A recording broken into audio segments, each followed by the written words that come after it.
तुम्ही पाहत आहात MCN न्यूज मराठी। शेगाव शहरातील आठवडी बाजार परिसरात दारू पिण्यासाठी पैशांच्या कारणावरून झालेल्या वादामुळे एका तरुणाचा खून झाल्याची धक्कादायक घटना समोर आली आहे। या प्रकरणी शेगाव शहर पोलीस स्टेशनमध्ये खुनाचा गुन्हा दाखल करण्यात आला असून पोलिसांनी तपास सुरू केला आहे।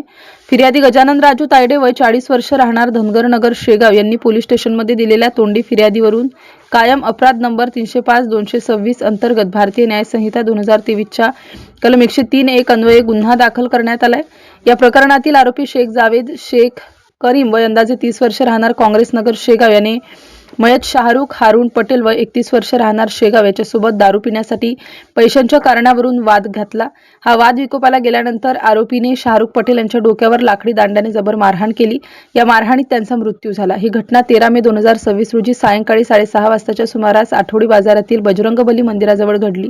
या प्रकरणाचा तपास पोलीस निरीक्षक निमिष मेहत्रे हे स्वतः करीत आहेत। MCN न्यूज मराठी करिता शेख अजीज मोहम्मद, शेगाव।